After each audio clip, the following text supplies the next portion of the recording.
Last night, this could go as high as $500 billion. No one is blinking. How far do you see this going? It's hard to say.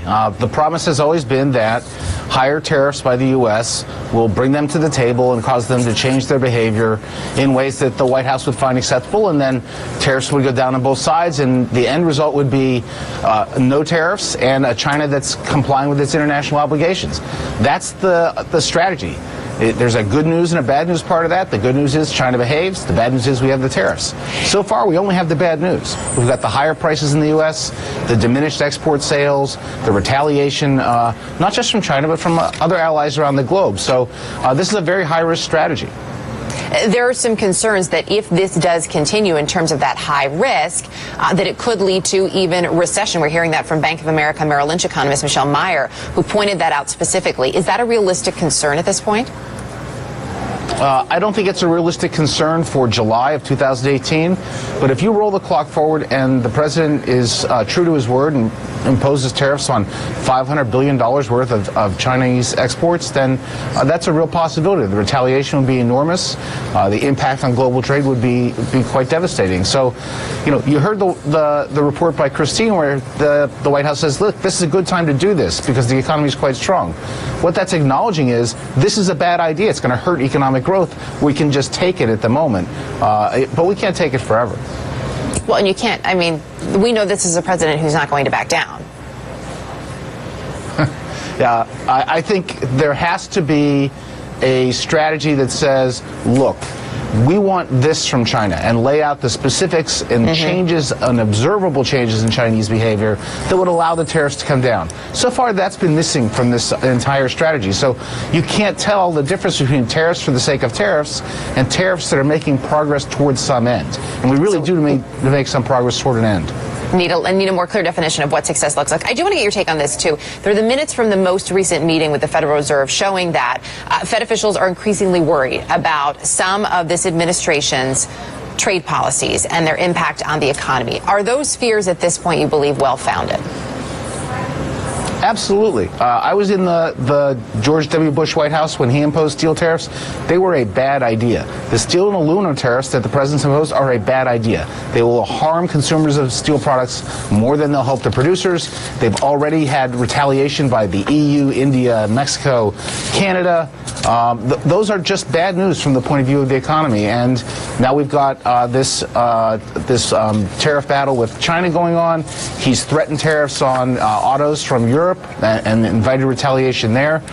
All of this is bad economic policy taken at face value, and so the Fed has every reason to be nervous about that. Douglas Holtz-Eakin, appreciate it as always. Thank you. Thank you. Joining us now on the phone, Brooks Hurst. He's president of the Missouri Soybean Association. Sir, good to have you with us. We know that from the very beginning when China said they would retaliate, we knew that they were going after certain products, soybeans among them, and in certain areas. How do you feel about today's tariff news? It hurts. 1 in 3 rows of soybeans in the United States are exported, and China buys about 60% of them. And so that is a big chunk of our exports, and that's a big part of our income. And this is not just, help us put this in context, too, for folks at home who may not know someone who is involved in the agriculture industry at this point. This is not just about you personally. This is your business. This is your livelihood. There's your family. There's your community. How widespread is the impact? I think it has the potential to be very widespread. It's already a down economy in agriculture, and these tariffs just go to further the downward turn of the farm economy, and it's going to affect far and wide in the agriculture community. What's the conversation? I mean, with other folks, you're president of the Soybean Association there in Missouri. What's the conversation with your fellow farmers? I think that we just need to, carry on to do the best you can and get a hold of your elected officials and just try to see if we can back this off. We're good at what we do. We grow a lot of soybeans, and if we could sell China more as opposed to have them bump a tariff on us, then we would be much more like that than tariffs. If you had the opportunity to speak with the president, and you were laying out that case for him, what else would you say to him to appeal to him, to make him understand where you're at today? it's not just the tariffs on soybeans. It's as they were talking about the steel and aluminum. That also goes to the equipment that we buy. So it's a kind of a double-edged sword. It gets us coming and going. We don't make any money on our soybeans, and then we have to pay more money for our equipment, and so it's double painful. Like I said, if we could do it by selling them more instead of charging a tariff, then we'd be all for that. And how much success have you had in getting that message through to your lawmakers, who I know you would like to bring that message to the president?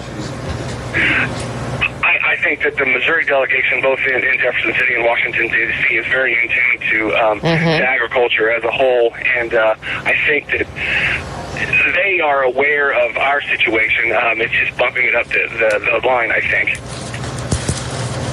Are you, as you look at this, we know that more tariffs could be coming. When you see that potentially coming down the line, is there a way to prepare for that?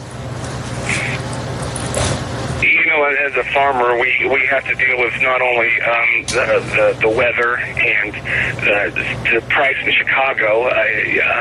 There's just so many things to deal with, and we have to plan. And if this is the new normal, then it's just a new plan that we have to take on.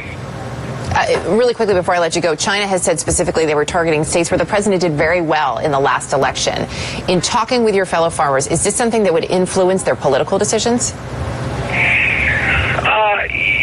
I hate to get into the politics of it. I know that's tough to do, and it's something that this isn't the whole pie of his presidency, and he is the president. So I give him a chance to see what he can do, and if he can back this off or figure out a way to make it better for all Americans and farmers too, then that would be great.